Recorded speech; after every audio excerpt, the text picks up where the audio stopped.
Hey, boys and girls, we are back again after, it feels like an extended absence. It really does. And actually wasn't. We just were smart and pre-recorded a little earlier, and it's so behind. I just remembered to put up the poll for Operation Ivy today. I just saw it when I left the house. I went to San Francisco last week, and I was like, shit, I forgot to post the episode. Shit, I forgot to post the poll. Shit, I can't actually do that live feed thing on Facebook remotely. Like, I have to do that from my computer. So there's that. How are you doing, Hambone? I'm doing awesome, my friend. I'm glad to be back in the basement with you. I'm so happy to be back in the basement creepy in with the you. Headhunters Lounge. In the Headhunters Lounge back in once New again Jersey. For another excellent edition of Mai Tai Happy Hour. Hambone, what do we have on the show today? So today we're going to talk about the new movie, Fighting With My Family. We are also going to talk about the ending of True Detective. We're going to talk about a little bit of a eulogy for the Marvel Universe on Netflix, and we're going to review the Zombie Village in San Francisco. Yes. I'm excited. I don't get to go to tiki bars often, so when I do, I get psyched. I know. Yeah, so let's get into this episode. Give us a cocktail, Hambone. So this is going to be the last cocktail for the month of February, and the month of February's theme was fire. Fire! So this is another fire-themed cocktail. This is called the Tiki Bonfire Cocktail, and it comes to you from the vinepair.com website, which I just discovered today when I was looking for this cocktail. So this is your classic tiki-style cocktail. It's 2 ounces of rum, and we're going to use light rum for this. You're going to have a ½ ounce of Oberproof rum, so a 151, or Lemon Heart, if you could find it. We're so close. I have found the orderer of the alcohol at Amici Vino, Amante Vino, that bar, that place right around the corner from East Side Mags. Okay. On Montclair. They actually have a direct tie to the distributor. We're this close. I just have to email him, but I've been too busy to email him. You know what I'm talking about? The real true detective? It's George Bungalow here trying to track down a bottle of Lemon Heart 151 for me. The greatest episode when I whip it out. It's going to be the first episode where we get hammered on air again. No, because it's going to be a mess. Because we won't be prepped for my time or for a drink. We'll have to do it the week afterwards. Okay, but the next week after that, it's going to be embarrassing. You'll be sitting there shaving cinnamon on the air while I'm trying to do this. It's going to be a very awkward audio feed. Give me a cocktail. So you're also going to have a ½ ounce of Angostura bitters, 1 ounce of orange juice, 1 ounce of lime juice, 3/4 of an ounce of grenadine, a ½ ounce of pineapple syrup, and a half of a lemon that's going to be hollowed out for the garnish. Now, what you're going to do is this. It's going to be a little different. You're going to combine the ingredients, except for the grenadine, the 151, the bitters, and the lemon, into a shaker, and you're going to shake it over fresh ice in a tiki glass. Now, what you want to do is, once you get done shaking it, before you even pour it in the glass, you're going to pour the grenadine over the ice and into the glass. And I recommend a method where if you take the bottle of grenadine and you kind of cap off the top with your thumb so just a little gets out, you could actually put a rim around the glass with the grenadine by turning the glass and pouring at the same time. It's going to make a really nice effect for when you pour the drink in afterwards. Then you're going to take the bitters and you're going to want to float it over the top of the ice. Floater. The only time where a floater is acceptable. And you're going to put it over the ice. So you're going to take a spoon, I recommend a teaspoon, and turn it upside down, and you're going to pour the Angostura bitters over the spoon, and it's going to kind of cascade over the top of the ice in the drink. Then you're going to take a lemon, and it's a half a lemon. You're going to hollow it out. You're going to float it on the top. You're going to fill that son of a bitch with 151. You're going to light it on fire. And that is our Tiki Bonfire Cocktail, the final cocktail for the month of February, the month of fire. So wrestling with our family. Fighting with my family. Fighting with our family. Mm-hmm. I heard it was coming out. I was like, there's no way this is going to be the drizzle shits. I mean, it's The Rock involved. Yes. But come on, The Rock's movies are also, we know what we get with The Rock's movies. Well, here's the thing. The Rock is in it, but he makes a kind of an extended cameo. But he made the movie. He made the movie with $7 Productions. But you have in your mind what a Rock production would be like. At first I was apprehensive. It's also the story of Paige. I'm like, how much of a story does Paige have at 26 or whatever she is now? She was, look, you review this. I'm just setting it up here. I saw the original version of this. So this is based on a 20-minute documentary that you can find on YouTube, I believe by the same name. It's called Fighting With My Family. And The Rock, I believe, was just up one night while he was filming one of the Fast and the Furious and was bored and turned on YouTube and found it and watched it and was like, holy shit, this would make a really good movie.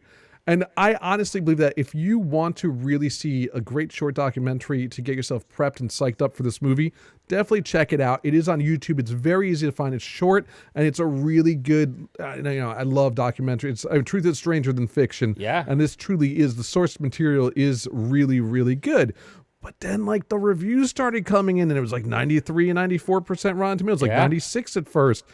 I'm like, whoa, this might actually be the first WWE film, because I believe they are the distribution house. It's the first thing that pops up. You see the beautiful WWE logo popping up on that screen. So they actually not often a sign of quality in the film business. I mean, we are well aware of the quality of film we get when we watch a WWE movie, and we do watch them. The Marine 6. The Marine 6 was actually really good. Yeah, but still, it's not a quality movie. We could fight about this. We're not going to fight about it. I saw it. It was good. Shawn Michaels is the star of it. I loved it, but it wasn't a great movie. We agree to disagree. It was a better Marine movie. It was the best Marine movie of any of the Marine movies. But that's as much as I'm giving you on that. But you went and saw it. I did. Obviously, with a child, I'm limited. I'm saving it all up for Captain Marvel. Yeah. For me, it was, I woke up on Sunday morning earlier than I wanted to, and I thought, what would be great? Breakfast nugs and a Coke Zero. So breakfast pretzel nugs. Yeah, I don't think people understand your favorite thing in the world. Yeah, it's kind of a wonderful thing. So I went down to the local AMC theater, and I got my pretzel nugs, and I got my Coke Zero, and I went to the 11 o'clock a.m. showing on a Sunday, which there was no one in here. It was me, a couple families, and some elderly couples who laughed at every single joke, probably harder than they should have, but I appreciated that about them. So this is the story of Paige and her family, the Knight family. Paige was born Soraya Knight, and named after her mother, who is a wrestler in England. Which is so weird. That always freaked me out. Yeah. And the whole family wrestles. The one brother was in jail, and her brother and her came up wrestling together, and they were the big local talent, and WWE comes to town one day. They go to audition for the WWE, and that's what this story is about. It's about Paige's journey from being a young girl growing up in the wrestling business. She started wrestling at, I think, age 13 or 14. Like 13 is what she said, yeah. And then becoming one of the biggest WWE superstars in the world. One of the stories that you hear regularly is that her mother didn't know she was pregnant with her and was actually wrestling while pregnant. Oh, yeah. And I think she was a young mom, too, because I believe she looks pretty young, too, if you ever see her mom. Yeah. That family is just so kind of fucked up. I think British wrestling is a whole different world to itself. Imagine, again, in the documentary, you just see what level. It's just a completely different level of type of human that likes wrestling in England than here. Oh, I agree. And the movie is actually extremely well done. The ratings that it's getting, the reviews that it's getting are actually very accurate. And it's Stephen Merchant. Stephen Merchant, who made The British Office, Stephen Merchant, who made Extras, is an incredibly talented writer. And he wrote this movie for The Rock and The Rock's production company, and he directed it as well. And it's a very touching, it's a very heartwarming movie. If you are a wrestling fan who has not been living under a rock for the last 10 years, you know Paige's story, you know the course that she took going from England to NXT, all her accomplishments at NXT and then the WWE.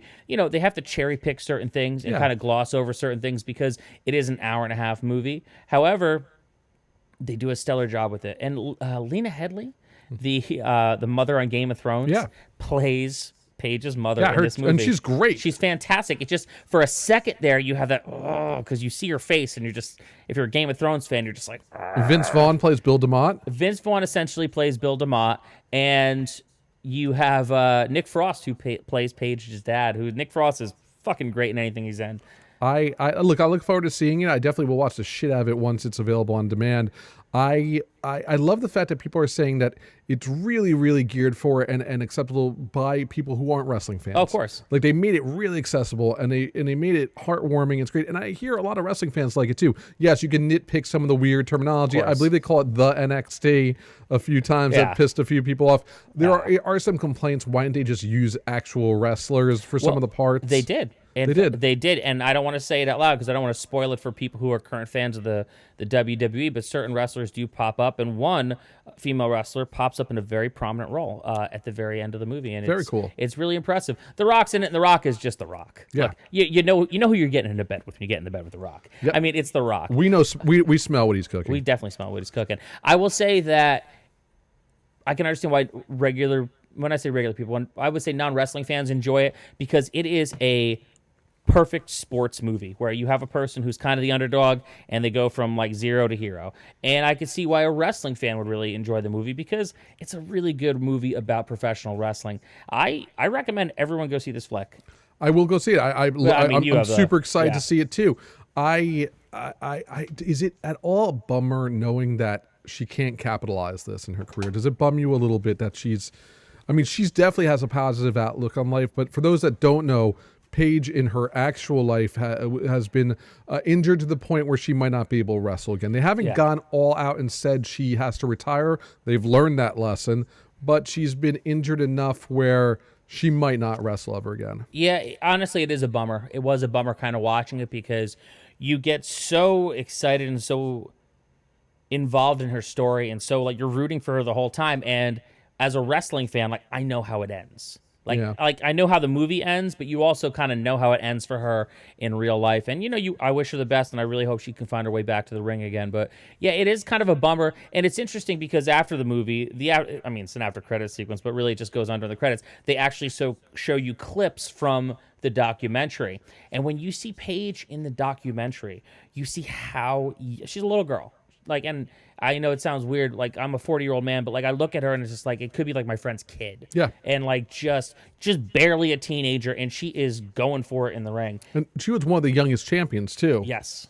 I hope they do more of this. I hope WWE realized that this was a huge success. I know they've made great strides with their Christian movie arm, thanks to Shawn Michaels. But, this works too. There's so many great stories to tell. I've been listening to Lillian Garcia's Chasing Glory Fantastic podcast. So I listened to the Rusev and gets Lana. the waterworks going. Yeah, listen to the Rusev and Lana one. Listen to the Leo Rush one today. Yeah. That is a very good I could see a lot of stories coming out of that because it's a podcast where they really do lay it all out on the line.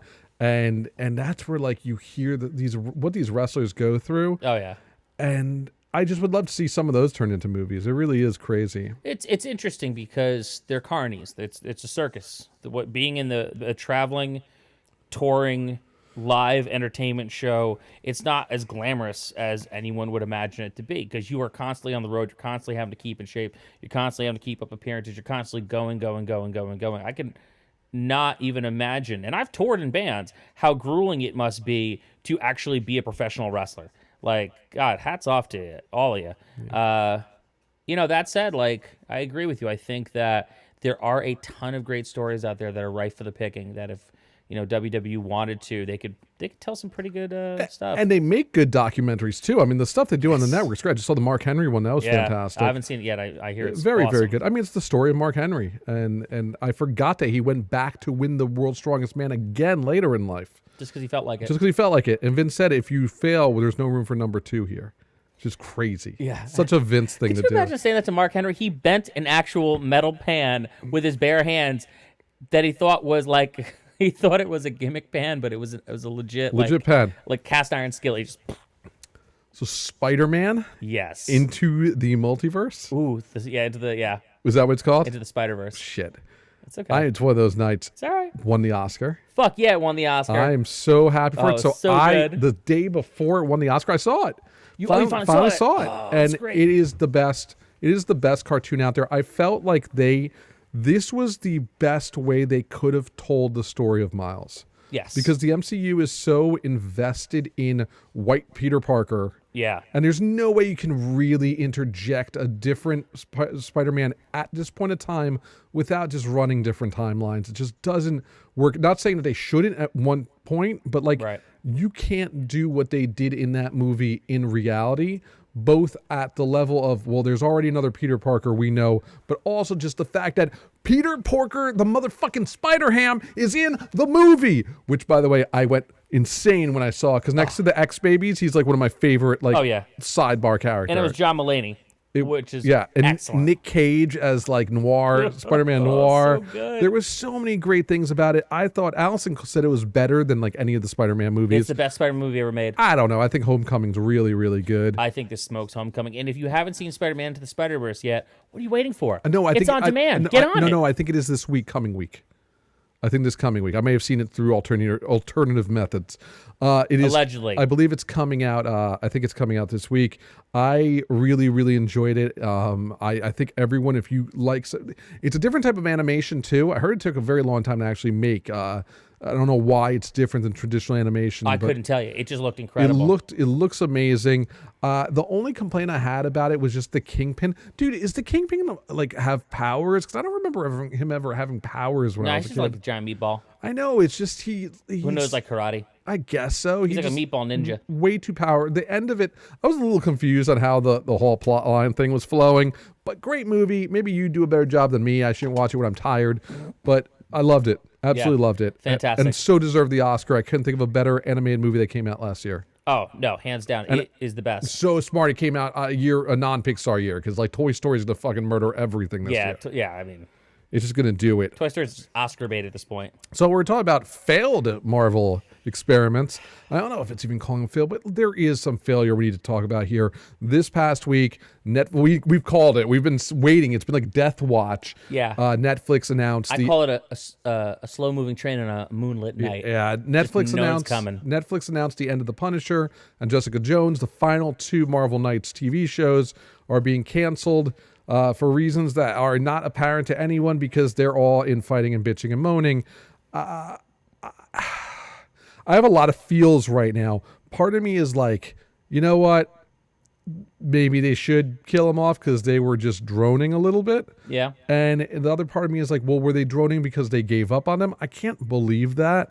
I don't want to believe that. But I felt like they all had really good first seasons, Iron Fist aside. Yeah, well, and then they just kind of meandered because they never found their way. What are your thoughts, Hambone? See, I don't want to think that they just phoned it in, because I can't imagine any director who has worked their ass off to get to a place where they're directing a major property, or any actor or actress for that matter, anyone on a crew who would just be like, well, we're getting sold. Let's just hit the fuck it button and move on. Because in the end of the day, you still have to find another job. I don't tend to believe that that was the case. I think that, I get it. A lot of those shows were kind of like floundering, like you said. Daredevil season 3 was amazing. Jessica Jones season 1 was amazing.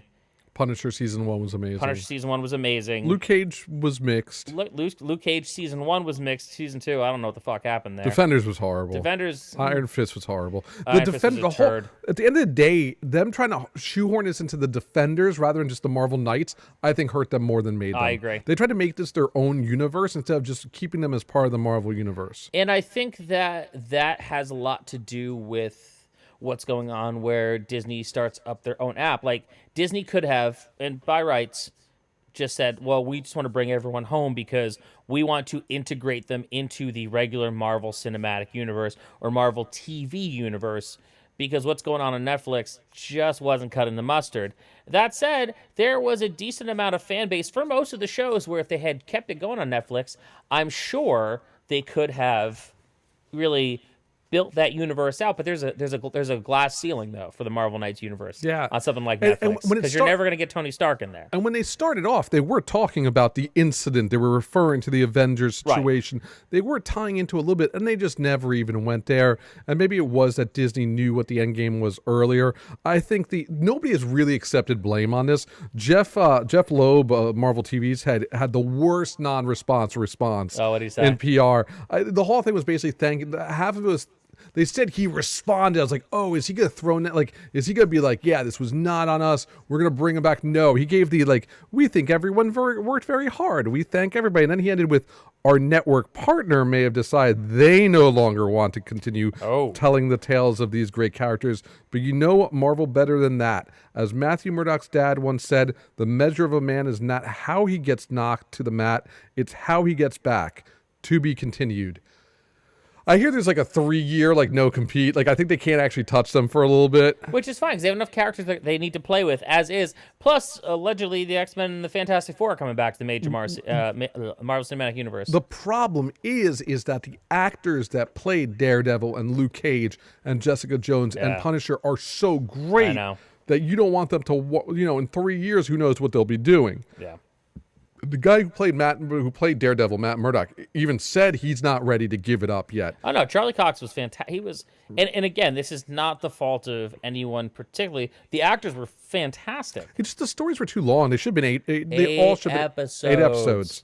We'll talk about True Detectives later, but that's what works. And see, this is what I don't understand is that you have the keys to the kingdom, you have the juice, you got all the money in the world to throw into these great shows. And you can't keep them floating, and Agents of S.H.I.E.L.D. still on the air. And that's garbage. But it's still there. Like, they just started filming season 7. Do you watch that show? No, I gave up on it. Season 6 hasn't even aired yet. Like, they're still putting money into that, and let's not talk about the Inhumans debacle. I was going to go there. Whew. That never came back, right? No. I don't even think they aired all the episodes because it was so fucking bad. How do you fuck that up? I mean, they have a dog that teleports you places. Focus on the dog. People like dogs. Eminem was not happy. Oh no, Eminem was not happy about his program getting canceled.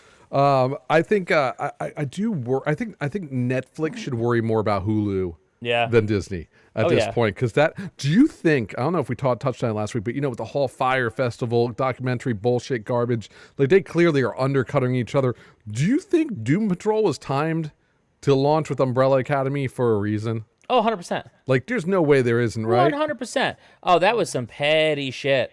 No, definitely. I definitely think that was oh, really? Yeah, well, here we go. We're going to do Doom Patrol, which, I think is cinematic. Even though it's on a completely different network but platform. But that's the thing. But still, I don't know. That's the fight for Hulu versus Netflix. I mean, Firefest was on different platforms. Hulu versus Netflix is a real war going on right now. Yeah, I believe it. It's crazy. And I think, Hulu has a big step happening. I think in the next couple months, they're starting to roll out. You can start watching live sports on Hulu as part of the regular package that you're paying for. So if you like watching sports on the programs that deal with the channels that deal with Hulu, you can start watching live sports. And I think that's just a hop, skip, and a jump from you being able to watch live TV on Hulu. Hulu's also doing quality versus quantity. They're doing the HBO model. Whereas, Doom Patrol and Handmaid's Tale, these are shows that are like leaps and bounds above Netflix stuff. I mean, Doom. Now, I saw a second episode of Doom Patrol. I haven't seen it yet. That was a little wonky. I think I'd go watch it one more time. There was a lot of shit coming out of the back of a donkey. Like, the whole universe takes place in a donkey's anus. I don't even know how to explain it. So no, that 100% tracks the Doom Patrol. I know. That is super on brand. I need to be a lot more awake when I watch Doom Patrol, but I still think it is like, the acting just murders it. It's so good. Yeah. So good. We love you, Brendan Fraser. Yeah, we love. Yeah, who thought we'd ever be saying that in 2019? I had hope. Weird tangent number 2. R. Kelly's in jail. Yeah, do you want to talk about a slow train on a moonlit night? That 20 years he's been like. They've been talking about how R. Kelly is a scumbag for 20 years. And like I was talking about to people at work that were just like, wow, I can't believe like this documentary worked. And they're like, well, this is kind of like when O.J. Simpson finally got his comeuppance and went to jail. But I'm like, O.J. Simpson went to jail for stealing back shit that was stolen from him. No, R. Kelly like is on a tape like a 14-year-old yelling, how old are you? 14? Yeah. Like, I mean, he just fucking like the amount of charges, like the evidence they have against him, he's going to jail for a very long time. And it's like about fucking time. No, it's gonna be hard to skate on this. He's in the video saying, "How old are you again? Tell me how old are you again?" And she was that age, so it's not even it's kind of hard. It's tough on this one. I know the glove didn't fit.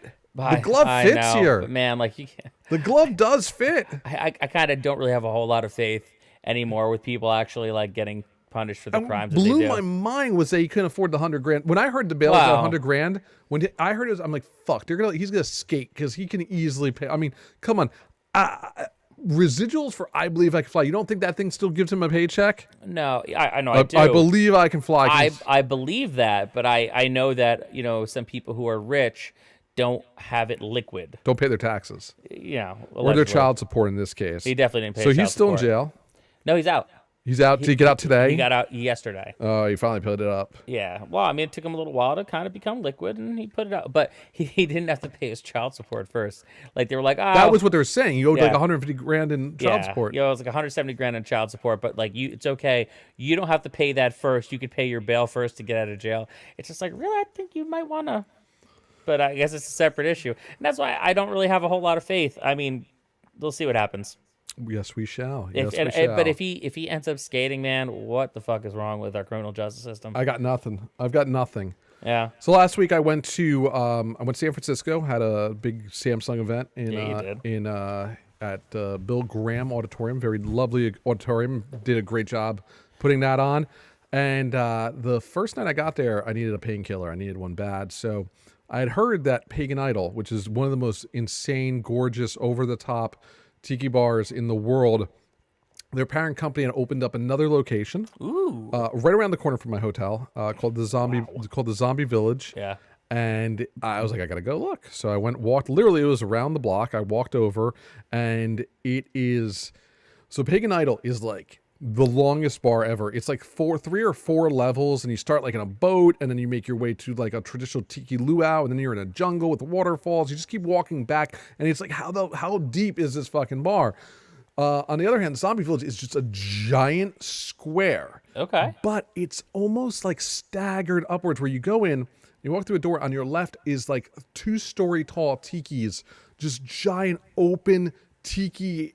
I can't even explain it. Like giant tiki, you're almost like you're outside. There's this beautiful wall. I'll probably post some photos while I'm talking about it on the video feed of this.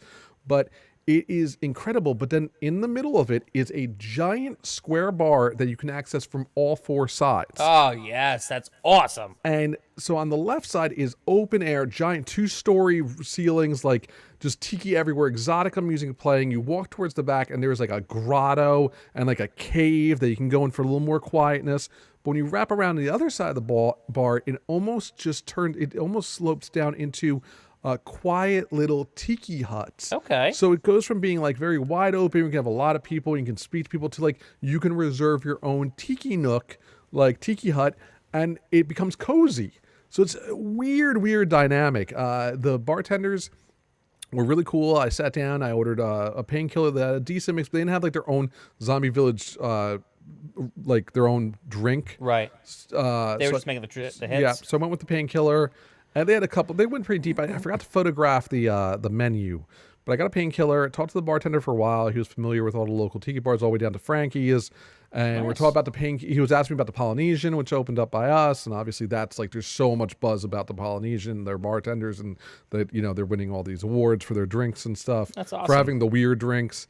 And they do have some weird drinks there, but they're delicious. And so I hung out there for a little while, and I really enjoyed the atmosphere. Again, it was like nothing. It wasn't like Pagan Idol. But it was completely different than anything else in San Francisco. They had a local exclusive mug, but it was a limited one that sold out. Of course. At opening, it's like a zombie with a fez. Oh, that's awesome. I know, very, very cool. But they said they'll probably bring it back in other colorways. I am so happy that the first time I went to San Francisco, in like 2012 with Allison, we went expecting this tiki wonderland, and there was one open tiki place, the Tonga Room, which is the oldest one in San Francisco, right. And it's the one that's in the hotel. It's got the riverboat in the middle that comes down. There's a tropical storm, and they play music, but it was long in the tooth at the time. It wasn't very good. The food wasn't great. At the time, Trader Vic's was closed and going through renovations. There was nothing else. Now there is like almost a dozen high-level tiki bars. Love it. All within like a cab distance of downtown. Yeah. Like you can hit like in like a 2 square mile, you can hit Smuggler's Cove, you can hit Pagan Idol, Zombie Village, and what's the other one? I'm blanking on the other one right now. And then just cross over to the other side to Oakland, and Longitude, which closed down. I was very sad because that had almost an African feel, has been taken over by Tiki Gods, and it's now the Kon Tiki. And they've made it even more tiki. You have Forbidden Island. You have Trader Vic's is now open in Emeryville. So many tiki options in San Francisco. It's become a nice tiki mecca, which it never really was. It was mostly Southern California. I'd have to eat at every single place or I'd be wasted.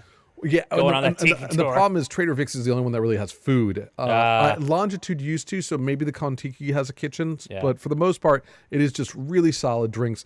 Really recommend the Zombie Village. It's right in the downtown area. You can find it. I was staying at the blanking on the Marker Hotel. Cool. And it was just a really nice little dog-friendly boutique hotel. So that's fun. when you're in San Francisco, they have so many boutiques that you don't need to spend money on a Hilton or something. Right. Just go to a nice, affordable boutique place. It's nice and comfy. So really enjoyed it. Next night, I went and found my coworker Albert, who we called as Krampus one year. He took him to the Pagan Idol. Cool. First time there. The plan was to go to Pagan Idol, then Smuggler Cove, but I got too toasty and realized I didn't want to. It's been known to happen. I hadn't eaten. I was grumpy. Call that, oops, I'm drunk. So I never waited out. And Pagan Idol didn't have any new mugs. So I came home mugless. Great event. Highly recommend it. If you ever can get San Francisco, really recommend all these places. One day on Cult of George, I've really got to make like a San Francisco tiki road trip. Cool. So I can show everybody how to get there. You really can Uber through the whole thing for like $100. Oh, that's the dream. That's the dream. So final tangent. Yeah. So happy for Roman Reigns. He beat cancer. That was fast and awesome. That was awesome. I love that he was trending all day yesterday. All day. And it is possible. I know somebody who the bullshit online about leukemia. Right. Fuck you all. If you think this is a work, you're garbage people. Stop watching the show. Like, seriously, like, this isn't a work. This isn't, like, dude, it doesn't work that way. Not everything's a work, man. Not everything's a work. And you get busted in this work, that's the end of your company. Oh my God. Like, that's insane. Dude, could you imagine that if it was a work, right? After everything that they've done with Connor's cure? Like, what are you kidding me? It's not a work. The Fox deal, like, everything would fall apart. This is not a work, people. Stop being fucking fake news mongers. You know what? Sometimes it's okay just to feel good. Yeah. It's okay for something to happen. And it feels good. Just go with it. I have a colleague that recently went through it, and he knocked it out in like 3 months. It was just a battery of treatment that he just decided to do it all at one shot. He looks the same as he did before. He doesn't look like he lost a ton of weight. He didn't have hair, so I can't really judge that. But he looks good. And he was back at work in like 2.5 months. So it's doable. And if he kept working out and was being strong during it, there's no reason why he couldn't. And also, he's related to The Rock. There's nothing going to stop him, guys. Yeah. There's nothing going to stop him. Unstoppable. Except for if you're an Uso and the cops can stop you. The cops can stop you. Yeah, well, you know. Yeah, that was not me. It's kind of their job, bro. So let's finish up today with True Detectives. I'll let you kick this off so I can drink a little more. I loved it. I absolutely set things up. I know. I'm reacting. I'm glad you loved it, but So True Detective just wrapped up on Sunday night. It was on HBO, and it was only 8 episodes long. Nick Pizzolatto, who created the show, back strong with this one. It was the story of 2 detectives. You had Stephen Dorff, and you had Mahershala Ali. I'm so glad you got notes for that because I did not, and I would have spelled their names. I spelled it phonetically because I'm bad at saying stuff. And congratulations to him on winning the Oscar as well for Best Actor. He is such a good actor. He deserves all the Oscars. But Dorff. The Dorff. Dude, Dorff. I grew up watching Dorff in a little movie called The Gate. And, you know, he was like just by the last name, he looks like a Dorff. He's always played that character. He's always played that character, but now he played the most amazing detective on this show, and it's interesting. So wait, I think we should stop. Yes. We made this the last segment because spoiler alert. So this is a spoiler. Oh yeah, we're gonna go deep. Please just stop the show. How can the kids reach you, Hambone? You can find me on Twitter at Handbreaker, where I talk about things like professional wrestling, Dungeons and Dragons, and I tweet pictures of cute animals. You could also find me on Instagram at John Hambone McGuire, where it's mostly pictures of my adventures in the podcast I produce. You can find me at GLK Creative and Cult of George.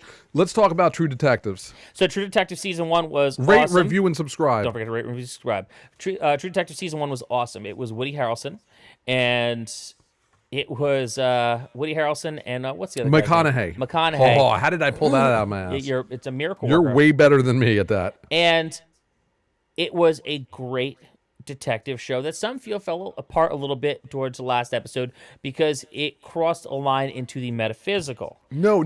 So I disagree with you on the first season. I felt they were trying to be weird fiction, and they were trying to be that next level of metaphysical, strange sci-fi, and I thought they blew it on the dismount because it ended up being all normal. Right. but they went a little too far with it, that if they pulled back a little sooner and it would have just been, oh, they wanted you to believe that it was, but it was actually all normal, it would have been fine. But Or they should just went all in and it should have been weird. Or it should have been Cthulhu.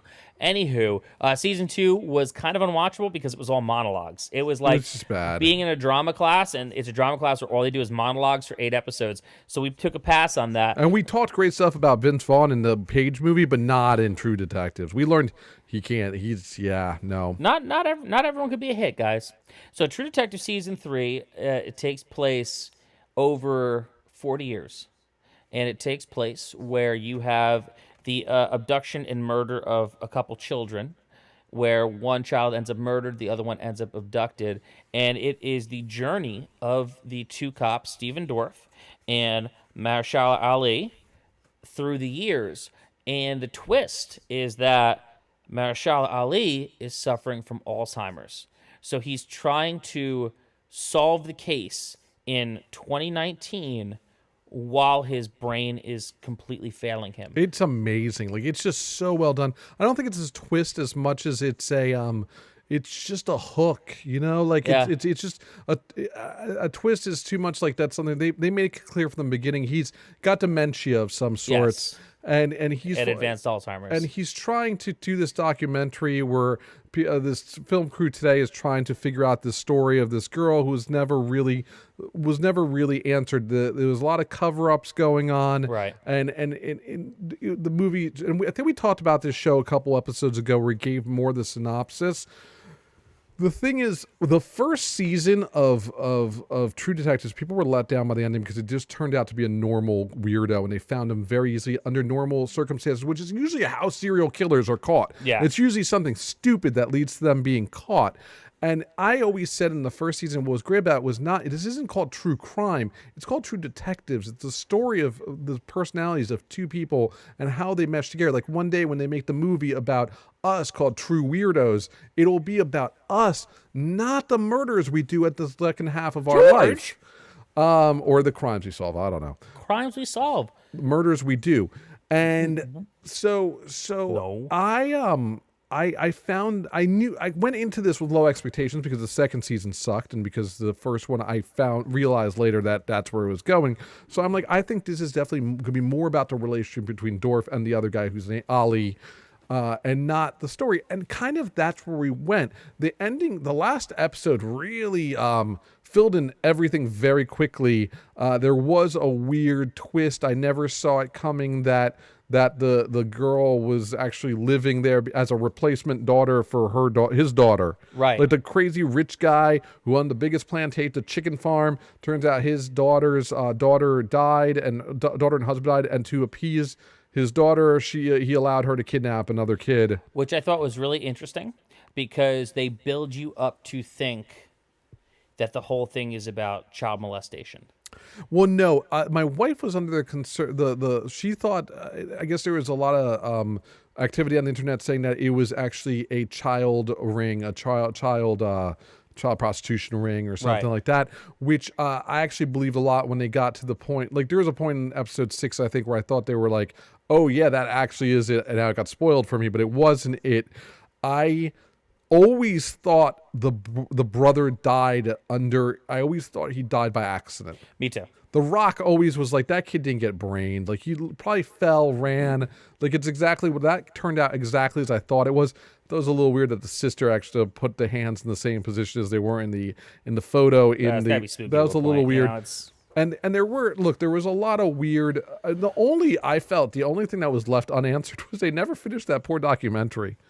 Yeah, I thought that was funny that they never go back and finish a documentary in the end, but I don't think they also needed to. I think one of the cool things that really struck me about the series was that it's more about the journey than it is about them actually solving the crime. Like, in the end of the day, when you find out what happens, you're like, oh shit, that's great, but you kind of feel more satisfied by seeing how they get there together and how their relationship rekindles over and how it evolves over four decades. And I also think that the ending was very bittersweet. Yeah. And it really, like, you know, in a lot of mysteries, a lot of these like detective movies, these detective shows, you're gonna have like some kind of a boss fight, or there's gonna be some kind of like confrontation that happens. Where in the end of the day, with this, the crime just gets solved, and you are left with this man whose mind is slipping away from him day by day. At the very end, he pieces together in a little bit too easy of a fashion who she might be, who the girl might be today. 40 years later, he figures out that she went to a place where an orphanage where the nuns kind of kept her a secret because they knew evil people were coming. They faked her death. There was stuff that was a little too wrapped, a little too nicely in a bow, and he figured it out too easily. However, at the very end, when he figures out, he goes and finds who he thinks the girl is. And right as he finds her, he has an episode and doesn't remember why he's there and calls his son to come get him. I don't think that is actually what happened. I think he just realized, I think he knew, I think even at the very end, he knew who she was. He just realized this is maybe a story that doesn't need to be told. See, I disagree with you because there's a specific music cue that happens when he falls out of his like lucid thoughts. And it happened in the car as he was pulling up to her house. The music changes. And the music changes in a way where you think something really evil and ominous is going to happen. But then in the end of the day, you think, what's more evil and ominous than a poor person's mind kind of like slipping away from them? So, yeah, I think he just forgot. It was a close-up on the eye when he asked for the water that got me to think that he was aware of what was happening. Yeah. If you watch it again, there's just the way the camera pans. Again, the camera work in here is gorgeous. The acting is incredible. My only complaint about the show, right? My biggest complaint is I hated the wife. I hated Ali's character's wife. Yeah. I didn't know whether it was her acting wasn't very good. She wasn't a likable character, but I did feel like she was using him through the whole thing. And I did find anytime she was on the screen, I found her annoying. I found her monologues to be overacted. I just really didn't like her, and I kind of wish she would just go away. Luckily, she dies in the fourth part, but Well, no. So here's the thing. What were your thoughts on her? Go tell us. I agree with you to a point. I think that where Dorf and Ali, their characters are very well defined through 40 years, right? Her character kind of changed every decade, but they never really gave you. But you really didn't get enough time with her to really, because I kind of felt like a lot of things that she was doing, a lot of things she was saying was kind of coming out of left field per se, because she wasn't a main character. She wasn't a main character, but she was enough to be shoehorned in. I get that, but I also think that when you have a person whose character has to exist and evolve over 4 decades, and it all happens off screen, whereas like her husband and Steven Dorff, you know who they are for 40 years. It's weird. Like I kind of at the same time, like there was a lot of points I'm like, oh my god, I can see why they're fighting, because she's using him. She's just milking him to write this goddamn book. But then there are other times where it just didn't jive. I think, and that's where I think the end of the day, it's the actress. It's not the, as much as I don't want to say it was the acting, I think it was in the acting in this case. That was the only complaint I had. I thought it was great. I think go into this, for some reason you listen to our spoilers and still want to watch it. Go into it not expecting this to be a story about a crime. It's how a crime affects humans. Right. And it's just a very good meta story. If you love the first season, you'd love this. I hope that he does another one. I really hope he gets other writers just to like stretch it out beyond. I agree. The acting is what made this different in the first one, but the story is not too far from the first one. Well, it's interesting because they do a thing where this takes place in the same universe as the first season. And it's a thing where, okay, it can be very heavy-handed in a way that it exists in like a same cinematic universe. It's just a matter of, no, this is the planet Earth. In this town, these kids went missing for this, and we were concerned, and we think that it might be a similar kind of thing. But it's just, Yeah. Again, loved it. Thought it was excellent. I think there should be a lot of awards won for acting next year because it was These worth dudes are it. totally getting Emmys. I hope they take the time and not just crank it out another season. I think giving it 3 years to breathe really helped this out. And, True Detectives, thumbs up. Hambone, we come to another end of another episode. We did it, man. Really quickly, Maximum Rock and Roll is done. I heard. We don't think we ever talked about that. I was actually a little shocked. Maximum Rock and Roll was never the best fanzine. It was long in the tooth when we were young, mostly because they were so adamant about not liking anything that was corporate, anything that had indie back. Like they didn't like Epitaph stuff because they were put out by Red Distribution. Like they got a little bit too crazy. Yeah. But the columns were always good. The interviews when they were good, when they're great, they were really great. Yeah. Like the early stuff with Jerry Only and John Joseph, hearing those stories when nobody had ever heard it was good. But I can't believe it lasted this long as a print zine. I honest to God thought it went out like 10 years ago or more. Just curious to see if it exists online. I just feel like that can never really exist online. I mean, what is your take on that, though? Because knowing that they were so I don't think anti-establishment is the right wording for it, but so anti anything even remotely touching corporate. Like, how do you think they would survive in the age of Instagram if they had to go to become like an online publication? Because there's no way around it now. I think, well, first of all, I think they are trying to digitize their catalog, and I think they should do that because absolutely. They are the longest running zine, I think. Ever. They have to be. It's them and Life in a Bungalow. Yeah. And, Punk Planet was the other big one when I was young, and that went out of business a while ago. I don't think Flipside's still around anymore. Yeah.